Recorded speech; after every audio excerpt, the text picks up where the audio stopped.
What is up, everybody? You are listening to the Relevant Podcast. It is episode 1019. I can't believe it. That's a lot of episodes.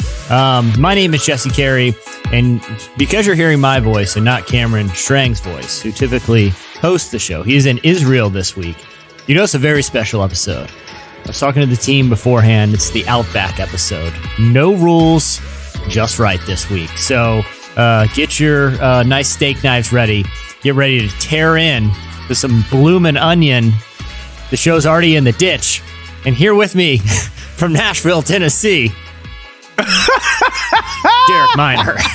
Derek, what's going on, man? Bro, I can't remember the last time I ate at Outback, so is it good? I don't know the last time anyone's... I'm convinced Outback and a lot of chain restaurants are just money laundering schemes, because I don't know who's going to them. But let's hold that topic, because I do want to dig in on that. Here with me also is, I think, from Texas right now. She's kind of roaming around the country, is our good friend Emily Brown. Emily, how's it going? It's good. I'm in Dallas right now, or like North Dallas area. So you were right. Texas it good. is. Well, hey, we got a really great show. In addition to a coming conversation about who actually eats at Outback Steakhouse anymore, we have, as always, Relevant Buzz, Editorial Question of the Week, and joining us today is our good friend, Deb Fileta, who's going to be talking about how to navigate holiday relationships. You know, this is a complicated time of year. And Deb is a great relationship expert and a good friend of the show. But before we get to the rest of the show, Derek, I do want to address something. What up? Your lack of enthusiasm for Outback Steakhouse. When do you think the last time you've been to an Outback is? I think for me it was 2008. 2008, over a decade? Yeah. It's been a minute, bro. Like I'm talking years. I don't know. But I'm talking years, dog. Do you have a chain restaurant take? Like, is it just Outback that you haven't been to? Because, well, listen, I don't have any negative experience. I feel like I can't even remember the last time I've been to Outback. I'm certain I have been, but I don't know where off the top of my head an Outback is. Like, I'm assuming if I just drive around the strip malls. I haven't seen one in the wild. That's what I'm saying. I haven't so here's my thing. I don't like chain restaurants. Well, I won't take that back. If I have a choice between somebody who's cooking this steak and if it's not amazing, then you know what? Yeah. Their business is going to go under. Or the 16-year-old in the back, that this is their first job, I'm going to choose the guy who their life's on the line every time they cook a steak, because I know that it's going to be right. Customer service is going to be correct. Little Trevante in the back flipping fries and stuff. It's low stakes and cooking steak. I just don't know. So I'm not saying, that's what I'm saying. I don't know if that's out. I mean, Outback, every time I've gone, it's been a pretty decent experience. But as far as just chains in general, but I'm gonna add one more thing too, bro. Okay. First off, I'm an anomaly. In what way? I am a black man. I'm a black man that does enjoy Arby's. I know there's a thing that black people are like, we don't collectively. Me and Kev on stage, we both enjoy Arby's. And I always used to get, because Arby's parking lots are always empty. No one's ever there. So what you saying that it's a front for money laundering or drugs or whatever. Who's going to Outback? That's my question. I used to be like, there's no way people are not going to Arby's.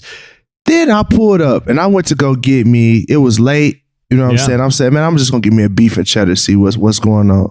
They said we are only accepting cash at the moment. Yeah. Dog, at the moment. At that moment right then made me say, yeah, they moving drugs, bro. It's a laundering scheme, because they don't want people here. Mm-hmm. They don't want people here. Because look, man, I don't know how you inventory a bunch of meat, right? Like, you got to throw it out at some point.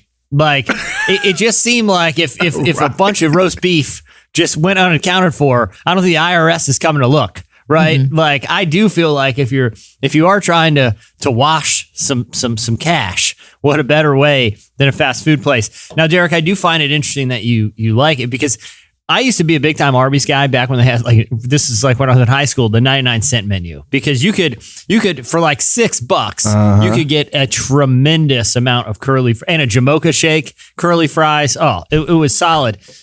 But I feel like Arby's went through this thing where, you see the sandwich on the commercial and it's these like layered, meats and it's stacked high and it looks like off like a foodie Instagram account. Then you're like, oh, how bad could it be? And like there's little portions of cheese just like slightly coming out the side. You order it and you unwrap it in the foil and it looks like someone in the kitchen stepped on it. Like it is like I get the heat lamp thing. I get like the temperature is going to be a little awkward. Like it's slightly warmer than room temperature, which either I want my sandwich hot or cold. I do not want it like that warmish, But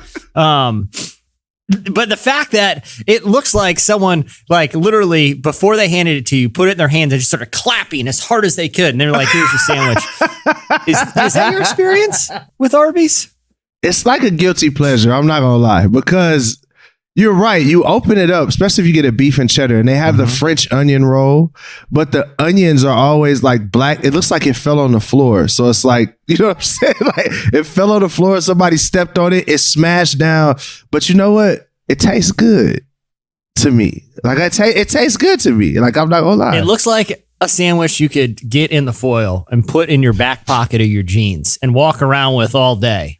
And if you ate it later that night, after it's been in your back pocket, it would have the same warmth because it's about body temperature. They keep them under the heat lamp. Like it's about the temperature of the human body. Maybe that's good for digestion. It seems like it'd be good for digestion. That's a fact. I don't know, but I'm just pontificating here. But it seems like it's about the temperature you would keep the sandwich. And if you were walking around with that sandwich and maybe you sat down a couple times, oh shoot, I got my Arby's in my back pocket. Let me get this out. It's like sitting on a set of keys. It's basically the same as it coming out fresh from the kitchen. That's been my experience at Arby's. Emily, if you are in like any town USA, right? You don't know the good mom and pop trucks, the good mom and pop places around. You don't know like the local haunts. You don't know where all the cool food trucks are. You're going to a chain and it's lunchtime and you got a little coin. Let's say you're looking to spend about $25. Okay. Ooh. Because we're well established chili stands on this pod over the years. Like, are we? So I am. You got beef? You got beef with Chili's? You got beef with Chili's, but not Arby's? I don't necessarily got a beef with it.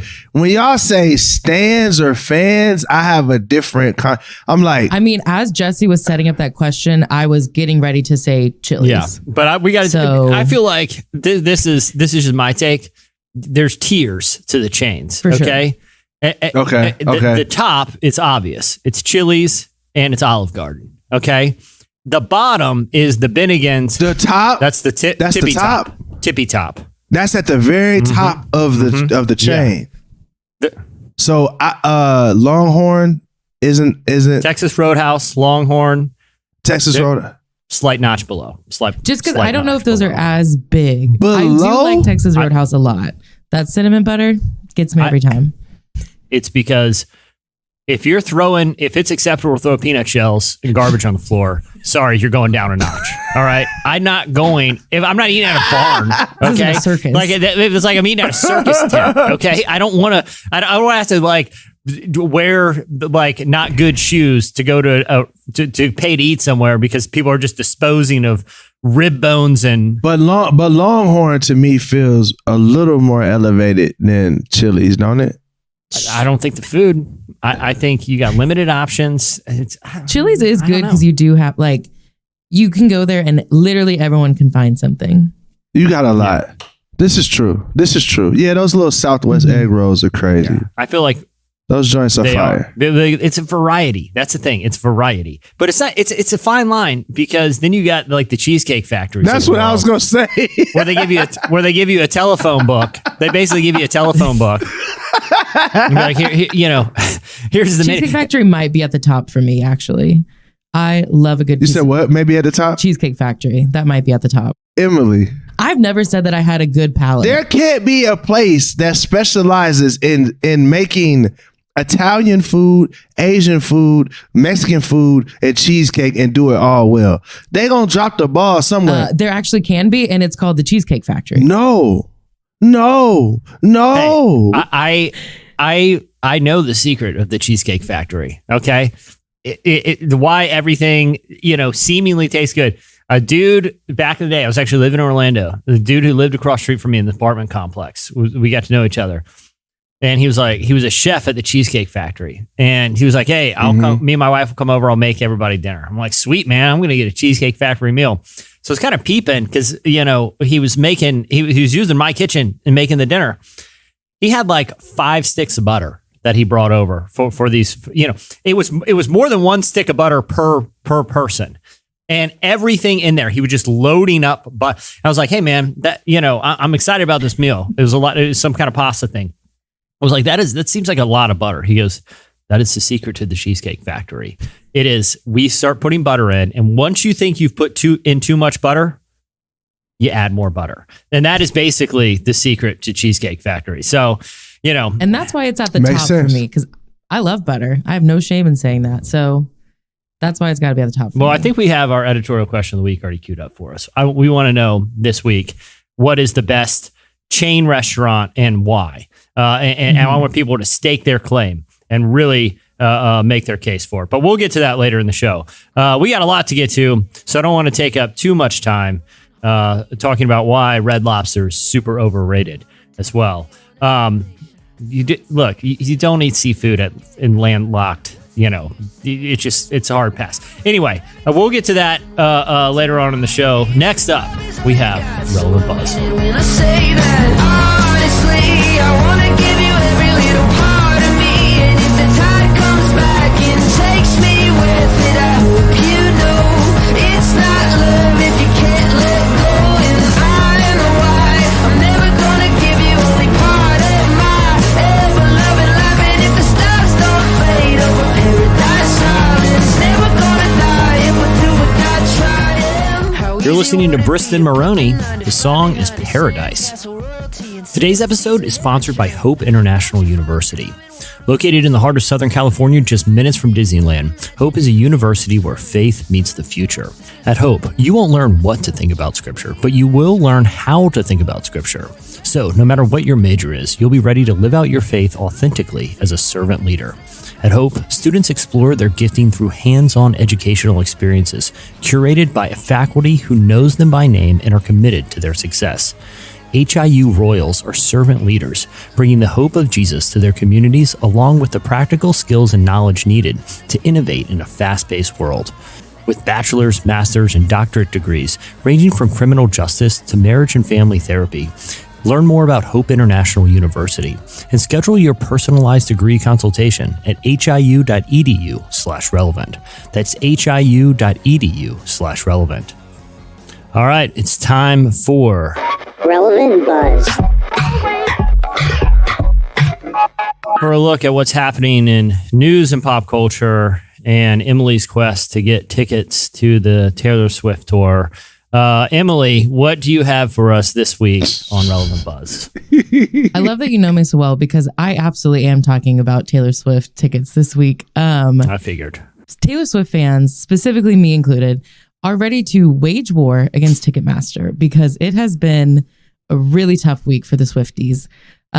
Taylor's tour for next year, the tickets went on sale. There's a pre-sale on Tuesday, and then there was another one yesterday. And both times, the Ticketmaster website was just completely overloaded with millions of people. She's doing stadium tours, and she's doing, I think, 52 shows. So there's roughly 4 million tickets out there. Okay. So obviously, 4 million people are trying to get tickets. It's going to cause a bit of an issue. But on Tuesday, the website was just so overloaded. People spent up to like 7-8 hours just waiting on an online queue, trying to get tickets. I have so many, because I saw this too. Like people on Twitter, like, I've been waiting 8 hours. I will watch it on YouTube. Maybe I'm just confused about how the internet works, because like I can understand if you're waiting a physical line. If you're waiting online, what exact was it? Just their server crash? Like, what was the problem? Like, why did they have to wait? I think part of it is a server crash, but you also do have to wait in a queue because you can't let everyone in. Otherwise, you can't, like, not everyone can buy the same spot, So you do sort of have to wait in line, but it was just, I think the server got so overwhelmed, and they, like, Ticketmaster tried to issue an apology saying There was like an unprecedented number of people trying to get tickets. But the tricky part is they sent pre-sale codes to people. So they knew how many people. Yeah, I was going to say, of course, this isn't unprecedented. There's a precedent for this. It's every major concert tour. Like they know how many tickets are available. They know the demand. It's not like this caught them off guard, right? Yeah, exactly. And then the other tricky thing is Ticketmaster does this thing called dynamic pricing where the more demand there is for a ticket, the higher the price will be. So Taylor, when she announced this, said tickets for the tour would be anywhere between, I think it was $50 to $500, depending on your seat. And it actually ended up being closer to $80 to $800 for seats because there was such a high demand. So a lot of people, they wanted these tickets and they ended up spending a lot more than they anticipated. So then they're also frustrated because they've bought these tickets and now they don't actually know how to pay for them because they put it on their credit card because, not everyone's the most financially literate people. Again. Whoa.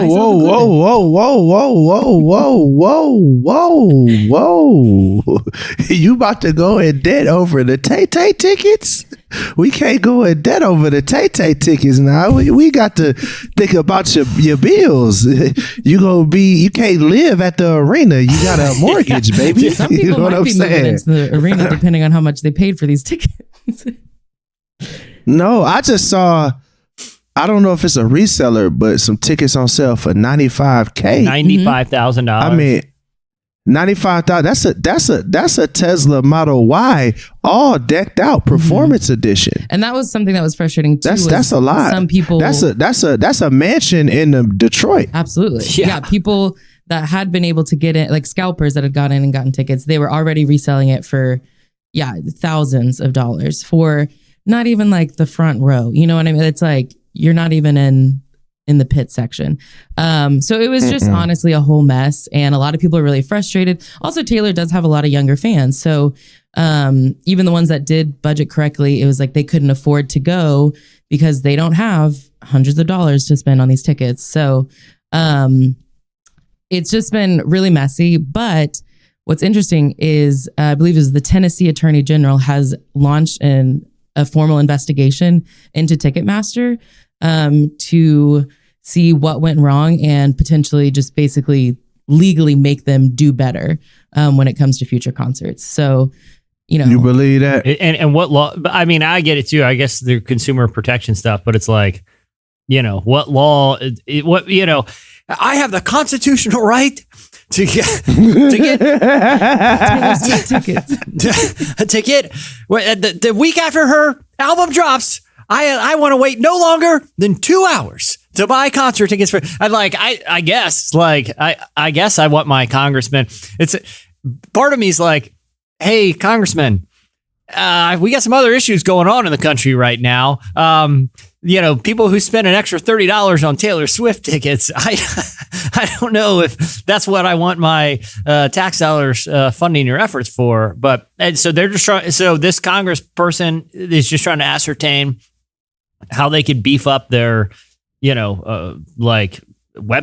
I don't get it. I guess basically it's kind of confusing. They're just launching an investigation to see if there was something Ticketmaster could have done better.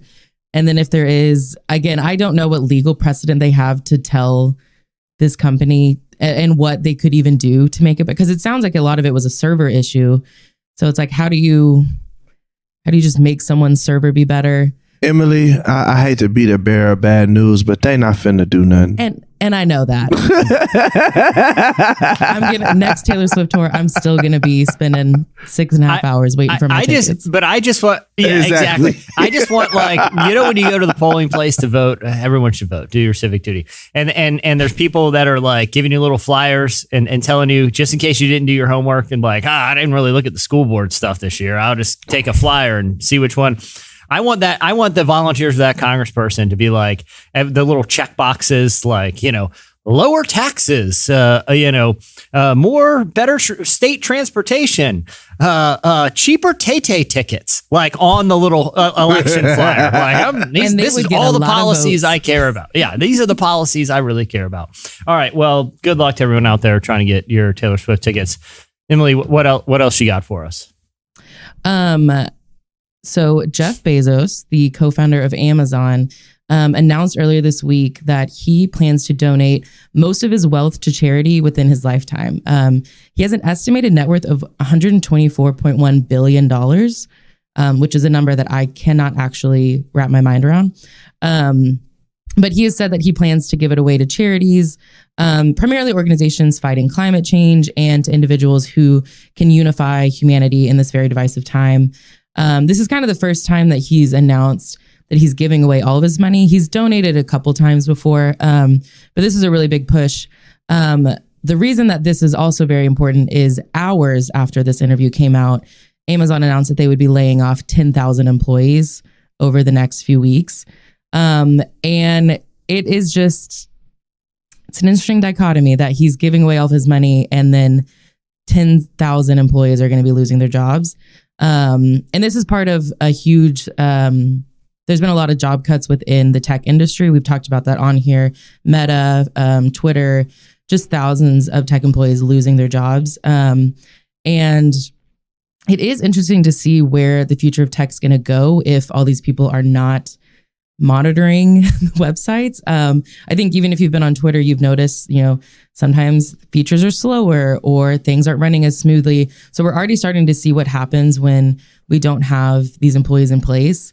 And so with Amazon, which is a huge worldwide company, I have no idea what it's going to do. Maybe, they have tons of employees. Maybe it's not going to be a big issue, but I do think it is something to point out that, he's giving away his money while people are losing their jobs. I think what goes up must come down too. Like, I think what we're seeing, in my opinion, in tech, which is very unfortunate because it's real humans, but you're seeing a correction because during the pandemic, there was so much government money put into sustaining jobs and PPP loans and things like that people started actually expanding. Like these stocks, like Amazon stock, I watched it go through the roof. I watched Meta stock go through the roof, and they took that and started, rather than think like, oh, let's be conservative, this may not be forever. They started doing a lot of hiring.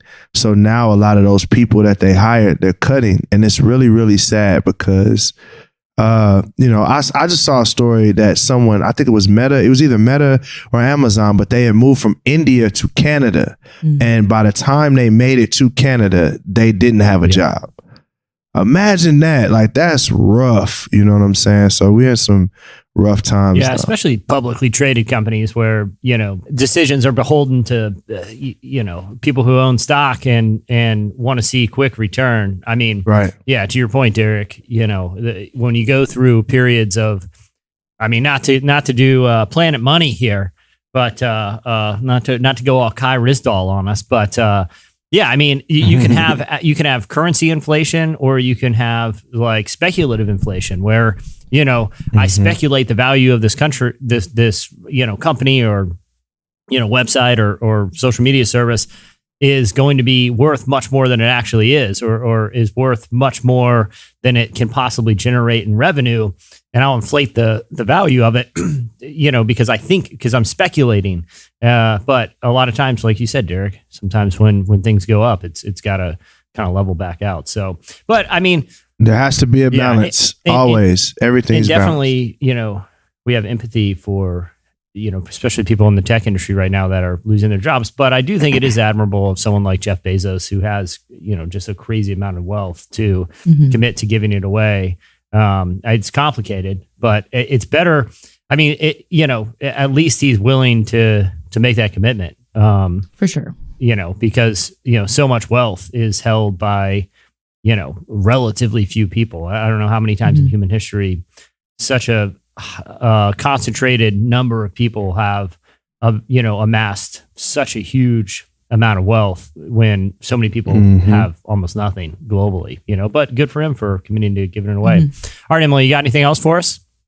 Yes, I have one last piece of news, and it is something that I've been thinking about all week. Reports are circulating that Netflix is going to ask Greta Gerwig to direct the new Chronicles of Narnia films. And this is huge for me because I love Narnia and I love Greta Gerwig. So this is the intersection of Emily Brown right here. For those who don't know, Greta Gerwig is the director of Lady Bird. She did Frances Ha. She also did Little Women, which is already a book adaptation, and she did it phenomenally. So I have very high hopes if she does go through with Chronicles of Narnia that she will do a good job. The one thing people are nervous about is that it is Netflix that is attached to it, and Netflix has a hit or miss record when it comes to adapting books. So, or just literally anything is hit or miss on Netflix. Like, true. My wife and I, except Flora's Lava. Flora's Lava is never fire, missed. pure fire. It's hit every time. Hey, and nailed it. Hit every time. I'm like some weird study with maps and like animal heads, and they got to crawl. Dude, I'm there for Flora's Lava. You know, it is a huge hit. I want to talk about Narnia real quick, but Derek, that got me thinking. Like, there, my kids love Flora's Lava. We watch as a family. Even if I didn't have kids, I'd still watch it because who as a kid didn't play it? Yep. It makes me like, why aren't they just adapting more game? Like, why isn't there freaking Netflix hide and go seek? Like you. Oh my gosh, that would be crazy. So cool. Or like Twister, but like the dots are way further apart, so people are really stretching out. Like Team Twister. I'm just saying, Flora's Lava was such a hit because it took a simple idea and just made it look awesome on TV. If hide and go seek, who's not watching Netflix hide and go seek? Imagine hide and go seek, but over the span of a city. Yes. Someone has to hide in Chicago and you got to find them. And it's like there's different little clues you got to figure out. There's certain spots. Or there's teams. Now that would be legend. Yes, that would be legendary. That's called a manhunt, actually, though. So I don't know. Yes, it's hide and go seek in like an IKEA. Okay. But yes, you don't tell the IKEA that you're in there filming it. You hook up everybody with little GoPros. While IKEA's, look, Netflix. I'm all about. I'm a Greta Gerwig fan too, Emily. I'm pretty indifferent about Narnia, to be honest. But sir. All right, let's hear your Narnia takes. I'm here for them. Why don't I just know? I don't. You're the first person I've ever met that said they don't like Narnia. Do you want me to get into the reasons? No. I actually don't. I really don't. I think I personally not a big fan. I said I don't. No, I'm playing with you, bro. I'm personally just not a big fan of like fantasy, like dragons and weird animals, and What's wrong with you and Cameron, man? One guy doesn't like superheroes. I like superheroes. Another guy don't like fantasies. Well, but you draw the line at dragons. Yeah, once dragons or half or like manimals, as I call them, like a goat with a man head or a man Fawns, with goat feet, centaurs. Yeah. Once fawns and centaurs or dragons enter the equation, I'm out. Like I am. Sounds like a party to me. See, it just sounds. Oh gosh, they're gonna talk, and they talk with like a weird, like kind of Britishy accent. You're like, what is happening here? What is this? All right, Emily. But I do like Greta.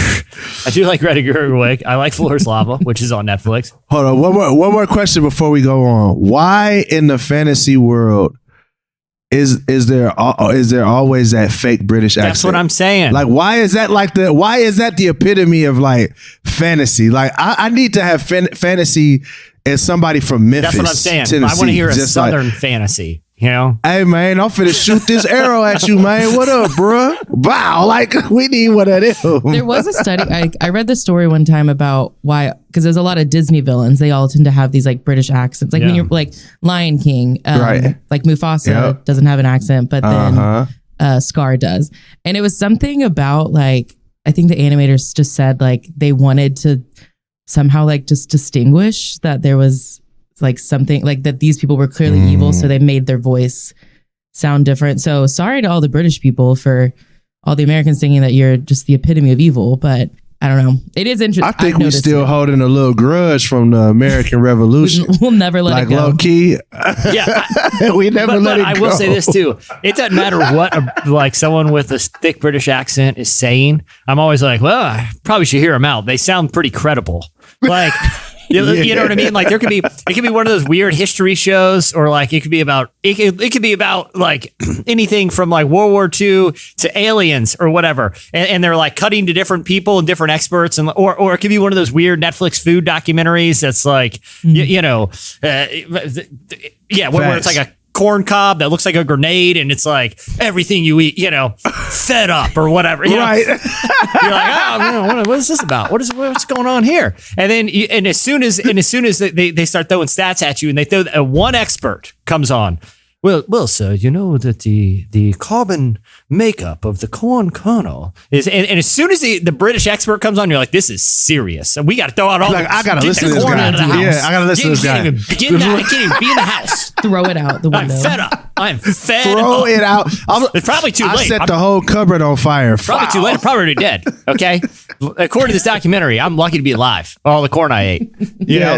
But as soon as that one British, but it's and they always have like some sort of like patchy facial hair and like a tweed, or elbow patches on a jacket. You're like, he looks a little disheveled, but he seems to be pretty knowledgeable about this corn issue that everyone's talking about, Cornspiracy. Oh, what's this guy talking about? A cornspiracy.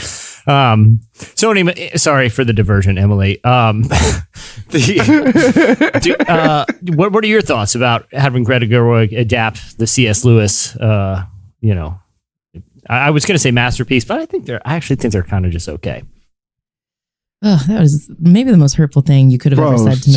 Don't you think it's a little on the nose? Like Aslan, like the lion's god, he sacrificed. I get it. It's just, there's.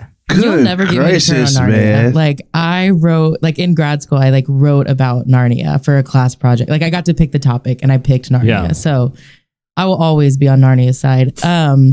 I'm excited because the way that Greta Gerwig adapted Little Women, she took this character of Amy, who was traditionally not a fan favorite, and she made it into such a beloved character. And so I'm very interested to see how she adapts the characters of like the Pevensey children and Eustace and like all of these characters, because I think she could take it in a really interesting and like loved way. So maybe haters like you will come around and see the beauty of Narnia. Listen, it's not hate, it's indifference. It's another. To me, it's hate. You either love Narnia or you hate it. What about Lord of the Rings and all that? Like I'm indifferent. Aren't they kind of the same? Oh, dang! Aren't they kind of the same? Just kidding. I do really like. I'm part of the blurred family. I'm a black nerd. You know what I'm saying? So y'all, look. Every time I come on this pod, I feel attacked. You know what I'm saying? Like we could. I grew up with Narnia. Like Narnia genuinely had a very big impact on my faith. Not pass. I didn't watch Lord of the Rings till earlier this year, so I don't have as strong of a tie to it. But it was really good, and I get why people love it. I don't get why people learn Elvish. That one feels a step too far for me, but that's wild. That's wild. I respect it. That's really wild. I have a Narnia tattoo, so I guess I get it to an extent. But anyway, Tim Keller knows Elvish, right? That makes sense. I've just lost a tremendous amount of respect for it. I just feel like, listen, here's the thing. You get so many spins around the sun, right? You have so many hours in your life, right? I mean, it just is what it is, okay? Like we don't, and you can spend those hours however you want. It disturbs me that such a great leader of the faith has dedicated an untold amount of hours to learning not just a fictional language, but a fictional language spoken by a fictional species that don't even exist. I don't even understand why people learn dead languages. Who are they talking to with it? It's just a flex. To say you learn Elvish, that's not even real. Like how... Does he really speak Elvish? It's not like I don't know. Look, it's not like he's saying. It's not like, hey, he learned to speak this really obscure dialect so that he can go in the mission field and talk to people about the gospel in their native language. What is he speaking? Trying to evangelize elves? What's the deal? You know what? I bet Tim Keller could evangelize to someone using Elvish. I wouldn't put it past him. Big facts. Big facts. But he'd be the only one that there's a whole community of people. There's a whole community of people that love Lord of the Rings that's never heard the gospel before, and they only like Elvish. So it's an intersection, an unreached right people there. You feel Elvish. me? That's people who speak the Elvish language. Yeah, it's it's like the U version Elvish edition, just for those. Yeah. Well, I mean, good for Tim Keller, I guess. Well, Emily, when can we expect this new Narnia adaptation, or is it still kind of just in the works right now? It's still in the works. So back in like 2018, Netflix announced that it was working with the C.S. Lewis Company on this, and that was 4 years ago. And this is really the first solid rumor that we've heard about it. So I expect maybe another 10 years from now. So if you guys, I know we need to move on, but if you guys could choose Netflix to invest, let's say I'm going to pull a number out of the sky, $100 million. It's probably going to be more than that. The Russo movies cost like $200 million, but let's just say they gave Greta Gerwig $100 million for this Narnia movie. Would you rather see them invest $100 million in Narnia or Extreme Twister, the game? Which one would you rather watch? Narnia. I go Twister every time, or that hide and seek concept. I don't think you could spend $100 million. You spend $100 million on per se for a game of Twister, Mr. Jesse Carey? You've seen what they did with Floor is Lava. I mean, they have these awesome sets. Floor is Lava cost $100,000. And they are making money hand over that. Floor is Lava is $100,000 and imagine. Matter of fact, it's a what do they call that game? We do it in space. We do Extreme Twister in space. We do. Okay, I'm on board. Floor is Lava is an Orange Theory gym that they film in at the end of the night. They flood it with that weird. And they flood it at the end of the night. My daughter, she's about to turn 7. Happy birthday, Haley. She's turning 7 on the day after we record this. But she's terrified of Floor is Lava because they always show the people sink in the lava and like the hand, like in T2, like fall below the waves. And then, you never see them again. My daughter's pretty convinced that if you lose Floor is Lava, it's pretty much a death sentence. And that, that the families that that last jump they have to make where it's like into the doorway or whatever. Yeah. Every time she is on the edge of her seat, like, oh gosh, I hope the mom makes it. I hope the mom, oh no, like it really is disturbing for kids. But I'm more concerned about the people that actually make the jump, but they hit their shin on that concrete slab. That mug has to hurt. At least they replay it like 6 times in slow-mo, Wow. They're always like in like yoga pants and a tank top, no padding at all, and just cracking that shin, Tore up, bro. Or they land on both flat feet and fall back and hit their, that looks like a back end. This is for real, man. This is high stakes. Haley might be on to something, man. I know. It's a dangerous game. But anyway, all right. Well, we'll be on the lookout. Emily, thank you for those updates. Hey, next up, our friend Deb Fileta joins us. When it's dark, you know how to turn the lights on. Never far, you know I'll be on the flight coming home. I wrote this to let you know. Don't be scared, cause there's no more love roller coasters you can ride on. I'm sticking with you all the way until the time's gone. Whoa, sending kisses to the time zone. Out the mountain just so we can feel. You're listening to Curtis Hoppy. The song is Vegan Burgers. Do you need healthcare? Well, look no further. United Health Share Ministries is here for you. UHSM does healthcare sharing differently. Their affordable health share programs give you access to over 1.2 million physicians nationwide and over 86,000 pharmacy locations near you. Enroll anytime and join our community of like-minded members to live happier and healthier lives.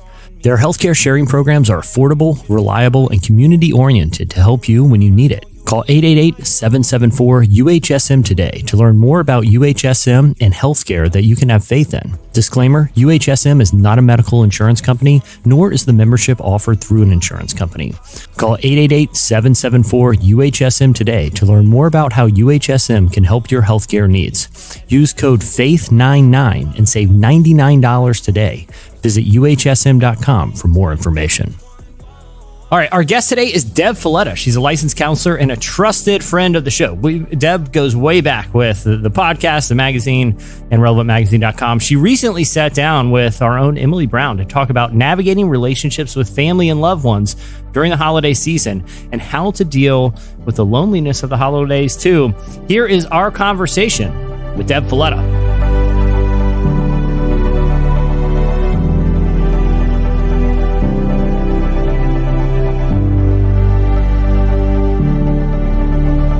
feel like the holidays, a lot of people can feel really unbalanced just because they are maybe traveling a lot and they're seeing a lot of different people. So what are some ways that we can make sure we're not getting overwhelmed with seeing maybe a lot of family members or friends or really just anyone that we haven't seen in a long time? You know, I think people tend to be pulled in many different directions in the holidays. And I think the unfortunate part is oftentimes it ends up being out of obligation rather than out of blessing and opportunity and, you know, a reason to celebrate and fill your life up. You end up just feeling empty at the end of it. And so I think it's really important for us to, first of all, make a decision to understand what the holidays are going to be about for us. You know, what are the holidays actually about? Is it about burnout and just pouring out until I don't have anything left to give, and obligations and a packed schedule and having to make every event and get to every party? Or is it about a time to connect with people that I care about and to connect with God? And so I think when we have our expectations right about what the holidays really mean, then it's easier for our behaviors to overflow out of that. And if it's really about connecting with people that I love and care about and making time to connect with God, that means there's going to be things that I say no to. There's going to be parties, activities, events, obligations that might not meet that criteria. And so when I have a healthy understanding of what the holidays mean for me and what I want them to be about, it's easier to prioritize, to set boundaries, and actually make the holidays about a time of connecting with the people that you love and connecting with God.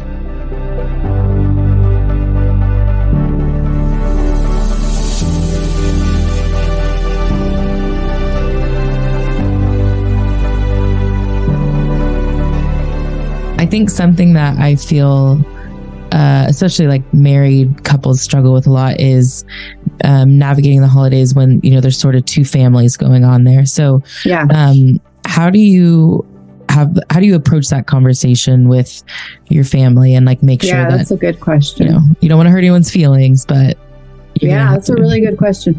You know, in the research that I have done and surveys that I've taken, I find that one of the things that couples do struggle with the most is combining their worlds, especially when it comes to traditions. And so the holidays, there's a whole lot of traditions and a lot of different options and things that I've done in my childhood and things that you've done in your childhood. But I really think the important thing is to realize it's not about your traditions and it's not about my traditions. It's what are the traditions that we're going to build together? What is the environment and atmosphere that we're going to create together? Sometimes it means taking a little from this world and taking a little from this world.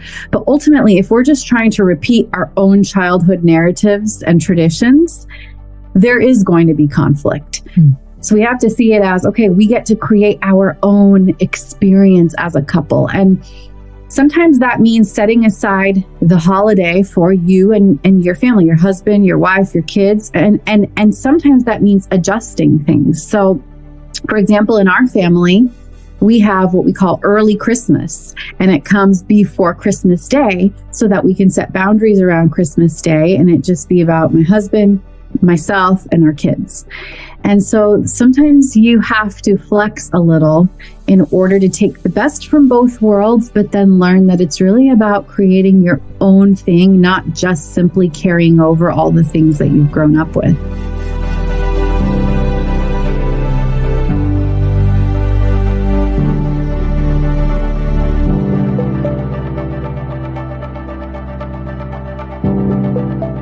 For a lot of people, this can be a bit of like an isolating and lonely time. So what would you say to someone who feels that way and it's kind of feeling anxious about the holiday season? Yeah. I think the holidays can be tricky, especially because they do bring out loneliness in a lot of people. You know, you realize when you're looking around and everybody seems to have somebody and everyone seems connected, it can especially make your loneliness stand out more than usual. But I think we've got to take that feeling of loneliness and see it as a symptom rather than a curse. Loneliness is a symptom and a sign that you were made to connect. And that's all it is. So if we're listening to that signal in our body, I'm made to connect, and that's why I'm feeling lonely, I think it's important then to respond to that signal by being proactive. You know, a lot of times what we do is we feel that, we get depressed, and then we isolate even more. But the best response is to see it as a signal and then do the next thing, which is, okay, how can I be proactive about connecting with people? Maybe I'll invite some friends over for a holiday movie marathon. Maybe me and a friend will go out to coffee or dinner. Maybe I'll call my grandma and have some FaceTime opportunity, you know, talk to her, learn from her childhood. Maybe I'll spend some time with my parents, which I don't often get to see, or my siblings. Like, what can you do to be proactive, to see loneliness as a signal to connect, and then do something healthy about it?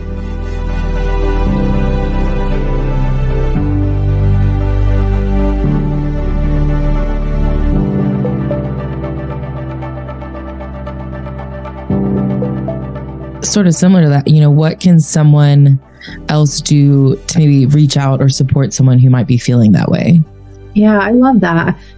I think it's so important for us to be aware of the people around us in the holidays and the people who might not have easy connections, you know. I think scripture is really clear when it says that true religion is taking care of orphans and widows.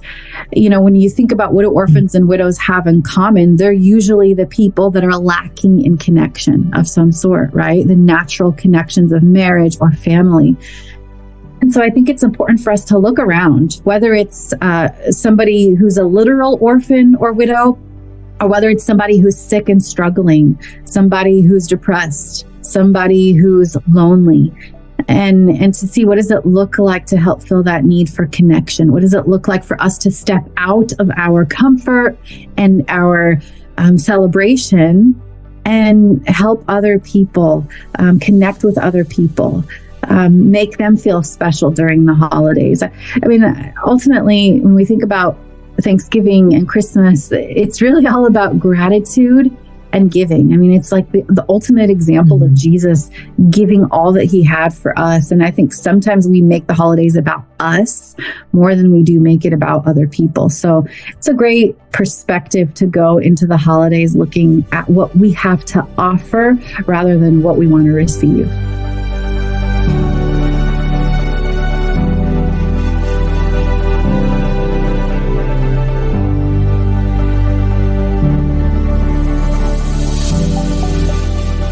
All right, that was Deb Fileta. Big thanks for her coming on the show. Up next, it's your feedback from our editorial question of the week.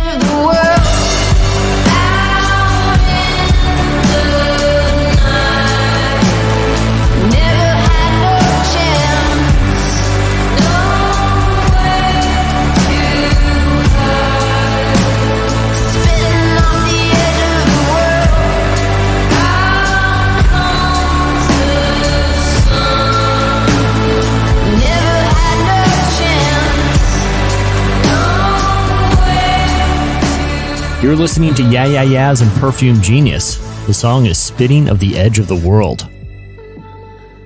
Today's show is also brought to you in part by He Gets Us, a national campaign sharing a fresh perspective on the story of Jesus. Why? Because the story of Jesus has been obscured. His name has been used both to harm and to heal, to unite and divide. But how Jesus lived is not at all convoluted.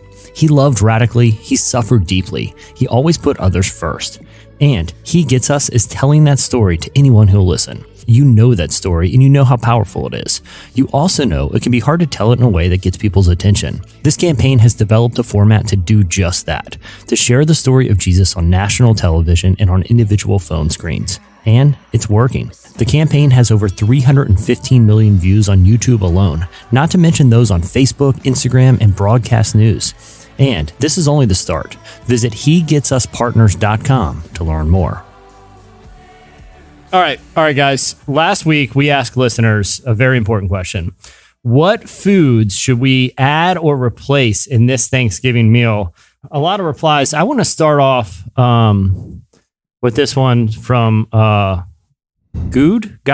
I don't know. Guod. How would you pronounce I think that it's name, Doug Emily? backwards. Like, I think his username. Backwards just- Doug. Oh, Backwards wow. Doug. I like it. Either way, backwards Doug. Fondue-a-palooza. This brings me back to the conversation we were having earlier in the show about like chain restaurants. Why is it Melting Pot should have a moment again? Have you guys ever been to a Melting Pot? Absolutely. Yeah, I didn't like it. What didn't you like? Did you not like the Derek, you have the joy hottest takes today. of? I know. The Melting Pot is a blast. It's like going to hibachi. It's like entertainment while you eat. You get to do something. What's your man. what? I don't know. Like I tried the cheeses. They didn't really taste. It didn't hit home for the price. It wasn't the fact that it was bad. It was just the price just didn't add up to what I was doing. I'm like, so we paid all this money for this? Like, it's just like I could have thought of a better meal for that price. I like being an active participant in the meal. Like I want to go to a hibachi place, you know? Well, you know, the ones where they're flinging shrimp at people and doing little onion volcanoes and stuff. But I want one where you can pay extra and you operate the hibachi for the table. No. Like give me an extra 20. I'll pay an extra 20 and I get to put on the chef hat and I get all the knives and I'm flinging the shrimp. Like I like the aspect of the fondue where I got control over the meal. You wouldn't pay extra to run the hibachi table? Yeah, I would. But here's the thing, though. You have to make the meal for other people. So what if your hibachi skills are trash? Then that's what? the fun of it. Who cares? It's like not your meal, ain't your meal. What if I hold the meat in the fondue thing too long and it overcooks it? So what? It's it's part of the experience. I'm all about the fondue Thanksgiving. I appreciate you backwards, Doug. All right, what else we got here? Evan Penn. So he says, yes, Derek Minor on saying green bean casserole is horrible. He says, what I suggest people do to make theirs better, throw it in the trash. Evan, I agree. Then he says, as for Thanksgiving, we can make a meal of a nacho bar / buffet. Tell me one person who hates nachos. None. Exactly. You know what? I ain't mad at that. A nacho bar on Thanksgiving would be lit. I think maybe as like while everybody's, I don't know how it is at y'all's family, but if a black family tell you that y'all eating at 1, y'all probably gonna eat at like 6. So from 1 to 6, the nacho bar being there, it'd be lit. It would make everything a lot better. No one dislikes nachos. That's like a pre-Thanksgiving dinner. Yeah. For sure. It's the, you know what I'm saying? Yeah, exactly. I'm with it, Evan. Respect. Aaron pointed out that traditional Thanksgiving food is the only true American food in his mind, quote unquote. So he thinks it's a metaphor. It's a little bland and beige on its own, but when we invite other cultures to the table, they put their own twist on it and it's actually good. One, I think it's funny that he admits Thanksgiving food can be very bland. But I do agree that soupy. Not at my house. But that's soupy. the thing. Everything's too soupy. If you let certain people cook it, it will be very bland. But when you bring a little spice to Who it, the certain people, Emily? Who the certain people, Emily? you know it's the white people. You know it is.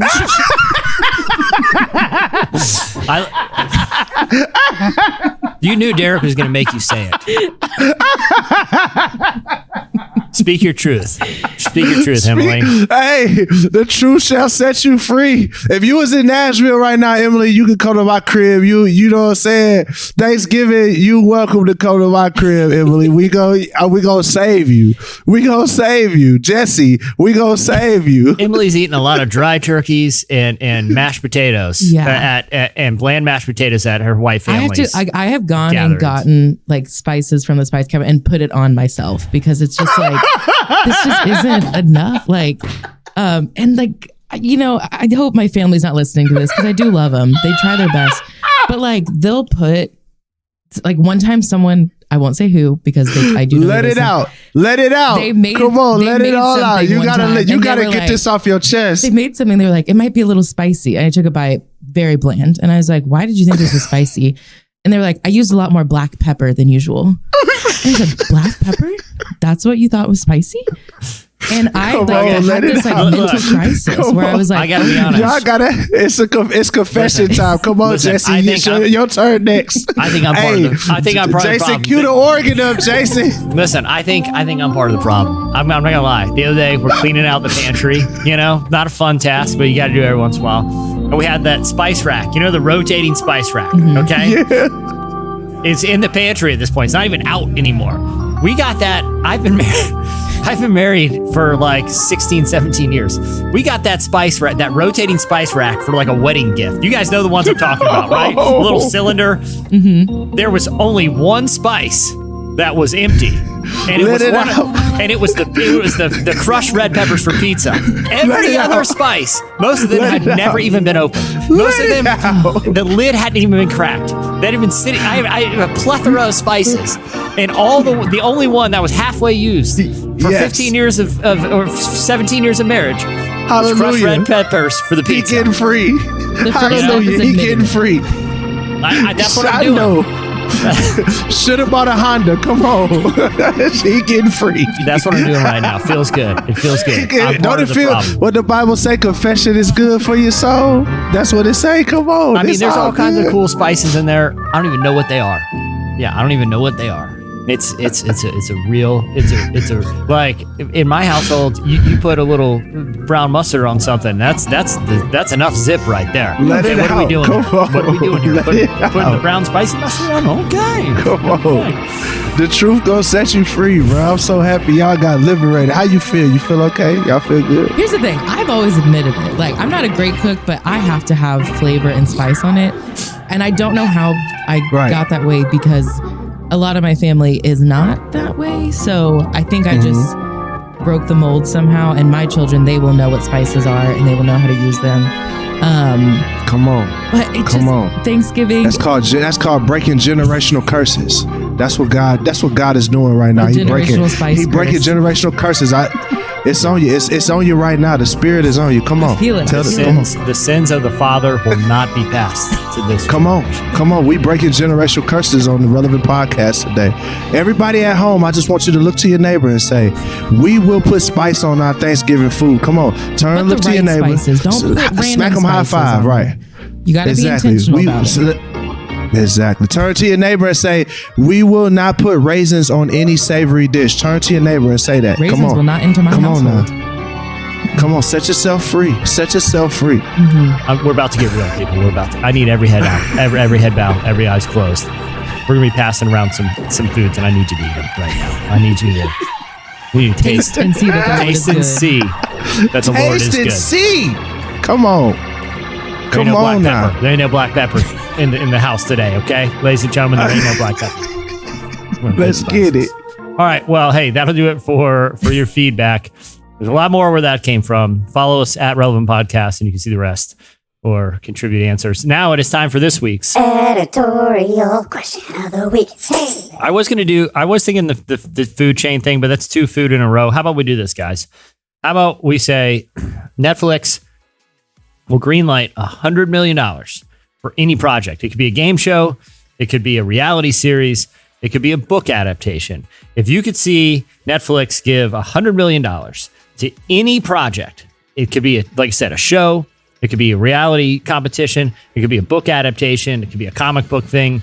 $100 million for something to get made on Netflix. What would it be? You can send your feedback to us on Twitter at Relevant Podcast if Elon Musk hasn't accidentally broken it by then. So follow us at Relevant Podcast to send your feedback. All right, Derek, Emily, I think we did it. I think we did this episode. Wow. Somehow, some way. All right, a big thanks to Deb Fileta. Also, hey, make sure that you head over to our website every day. Check out all the new content. You can see the new fall magazine. It has conversations with Dayglow, Regina Hall, NT Wright, and a ton of others. Also, follow us on Instagram, Twitter, Facebook. You know where to find us. And hey, listen, if you haven't checked out the store in a while, you want to head over and see all the new merch that we've got. And if you like the show, you know how this works. Leave us a rating and a nice review. Just say something nice. Hey, maybe we'll actually read some of those reviews on the show sometime. So make them funny. All right, that'll do it for this time. I'm Jesse Carey. I'm Emily Brown. And I'm Derek Minor, who just dropped a single with Aaron Cole and Thizzle called Pressure. I need you to go on Spotify and stream it so that we can pay for this elaborate Thanksgiving dinner that we about to do. Go right now. Press pause on this and go hit the new Derek Minor single. All right, guys. We'll see you next week.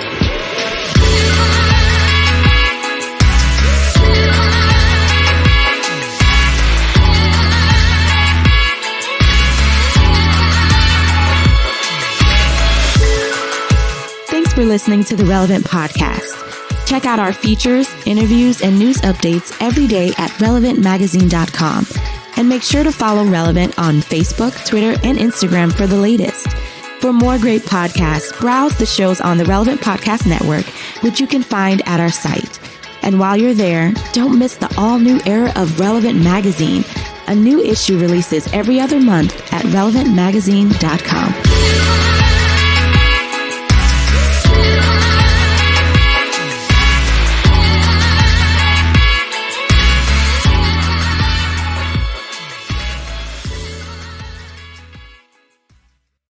And it looks like someone in the kitchen stepped on it. Relevant Podcast Network.